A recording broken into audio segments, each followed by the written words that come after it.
Imagine this.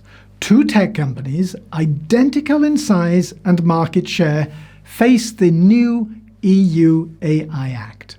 Now, in our hypothetical example, fast forward 1 year, and one of them is thriving, expanding its AI capabilities and market reach, while the other is struggling with compliance and losing ground to the competition. What's the crucial difference in their approach? Well, the difference lies in a critical aspect of modern technology management, one that is reshaping the corporate landscape. And that's exactly what we're going to explore today. But first, very important, there's a free PDF you can download that complements this video. It gives you more in-depth explanations of what I'm about to cover in the video, case studies and quizzes to test your knowledge and reinforce your learning. To download this important PDF, click the link below this video or go to cxo.fm/EU. And then you'll have also joined my free PDF club. That means you'll automatically receive my free PDF lessons alongside all my news, course updates and offers. It's a free service and you can unsubscribe at any time. So now let's talk about the EU AI Act. By now, most well-informed managers and leaders have heard whispers at least about the EU AI Act. But for some, it can feel like a distant, nebulous concept. The Act isn't just another regulation that we can brush off, because ignoring it could lead to serious headaches, including hefty fines and missed opportunities.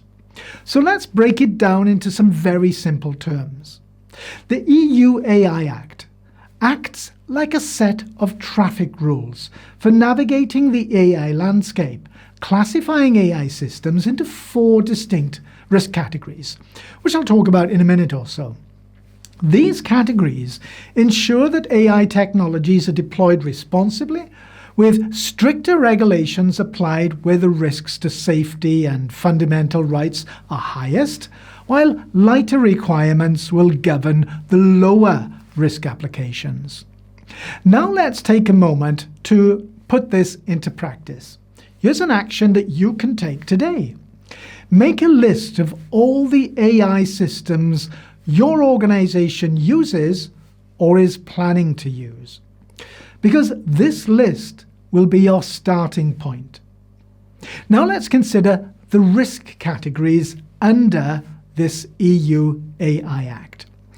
These aren't always straightforward to navigate, and here's why this does matter.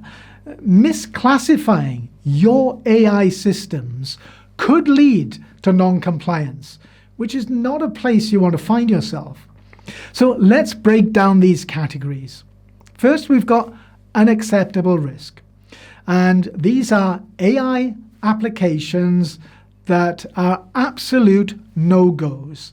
And examples could include AI manipulation of human behavior without people knowing, high-risk AI applications that could significantly impact people's lives, like recruitment or credit scoring systems. Then we've got limited risk. This is for AI systems that interact with humans like chatbots. And then we've got minimal risk, which is for everyday AI applications that pose little or no risk to people. Let's pause and apply this to your situation. Here's a straightforward step that you can take right now. Go through your list of AI systems and try to categorize each one based on those 4 risk levels. Next up are key responsibilities for businesses by risk level. Each risk category comes with its own set of responsibilities, and failing to meet these responsibilities could lead to legal issues and reputational damage. Systems that fall into the unacceptable risk category should be removed from use. For high-risk AI systems, you'll need to register them in an EU database, implement risk management processes, ensure good data governance, and maintain detailed documentation. And for limited, minimal and no-risk AI systems, focus on transparency and ethics. Now it's time to turn this idea into action. And here's what you can do right now. For each AI system on your list, start brainstorming what responsibilities you might need to fulfill. Next up are detailed business obligations. Depending on how busy you've been or are planning to be with AI, these business obligations can seem like a never-ending task list. But overlooking even one obligation could lead to non-compliance. That means responsible managers and leaders should give these business obligations the attention they deserve.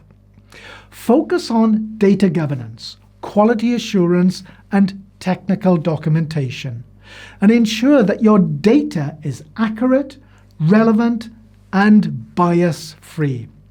Your documentation should clearly describe your AI system's features, purpose, and limitations. To implement this, here's a practical step you can take. Take your most high-risk AI system and start outlining what its technical documentation might look like. Next up are human oversight and safety measures. Some AI systems are like powerful cars without a driver. And of course, without proper oversight, these systems could make decisions with serious consequences. The solution is to implement human oversight, especially for these high-risk AI systems. Provide intuitive interfaces for human operators and mechanisms for intervention when necessary. Now let's put this into motion. Here's something actionable that you can start with. For each high-risk AI system, brainstorm how you could implement human oversight. Up next are penalties for non-compliance. The penalties for non-compliance are a major concern for managers and leaders, or at least they should be. And this matters because fines can reach up to 7% of global annual turnover, or 35 million euros, whichever is higher.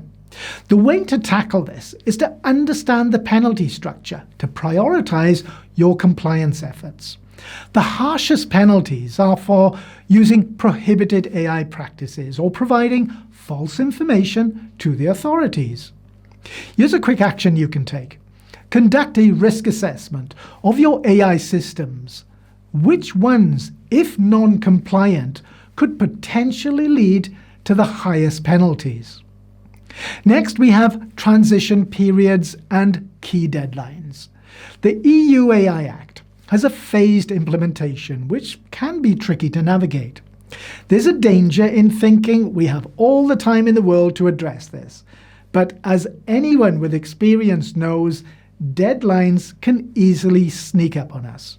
Key dates to plan for include early 2025, when you need to ensure no banned AI practices are in use, mid-2026, when additional governance standards come into effect, and 2027, when all high-risk systems must fully comply with the Act's requirements. Now let's shift from theory to practice. Here's an action you can take quite easily. Create a timeline for your organization and agree with the appropriate stakeholders when you'll aim to have your systems compliant by. Next up is governance structure and responsibilities at national level. The EU is designating specific national authorities within each EU member state to oversee the implementation and enforcement of the EU AI Act. These authorities will be responsible for ensuring that AI systems comply with the law, and failing to engage with these authorities properly could lead to compliance issues. The solution is to understand the roles of notifying authorities who assess AI systems before launch, and market surveillance authorities who monitor AI systems that are in use. Now that you've got this concept, here's how you can put it into action. Research who these authorities are in your country and assign a point of contact in your organization for interactions with them. Now let's talk about an implementation strategy for managers. This focuses on the broader approach or roadmap that outlines how an organization will meet compliance or transformation requirements. A lot of managers feel overwhelmed when implementing these requirements. And without a clear strategy, compliance efforts can easily become disjointed and ineffective. The key is to develop a comprehensive implementation strategy. Start with risk identification and planning, then move on to CE marking for high-risk systems and setting up incident reporting processes. Here's a step you can take to get started. Draft an outline of your implementation strategy. What are the key steps and who in your organization will be responsible for each one? And finally, let's talk about an action plan for managers. This should be tactical and detailed. It needs to break down specific tasks, deadlines, roles, and resources required to execute the strategy. Now, we've covered a lot of ground, and there's always the risk that all this information might not translate into effective action. So the solution is to create a comprehensive action plan that includes risk assessment and categorization of all your AI systems, specific compliance measures for each AI risk category, an implementation timeline, detailed roles and responsibilities, training programs, and monitoring and reporting mechanisms. Start drafting your action plan. It won't be your final version, so don't aim for perfection. That can be refined over time. Now, we've covered 10 key topics today, and we've moved pretty quickly through them, but I hope you've already begun to be a little more confident about tackling the EU AI Act. Keep in mind that this isn't just about compliance. It's an opportunity to lead in the ethical AI space. Remember our tale of two companies that I mentioned at the start of the video? The thriving one didn't just comply with the EU AI Act. They embraced it. They adopted a different mindset, and they saw beyond mere regulations, using the Act as a blueprint for ethical AI development. This proactive and positive approach turned compliance into competitive advantage. By aligning their AI strategy with the Act's principles, they built trust, attracted top talent, and opened new markets. Meanwhile, their less responsible competitors showed tremendous innovation with their AI developments, but they got into all sorts of legal and financial trouble because of their complete disregard for effective AI governance. The key? Understanding that the EU AI Act isn't just about rules, it's about leading in the new AI landscape. We've only touched lightly on these topics today, which is why I've also prepared a free PDF workbook for managers and leaders. It gives you practical steps you can take to navigate the EU AI Act effectively. To download the free PDF, click the link below this video or go to cxo.fm/EU. And I'll see you in the next video.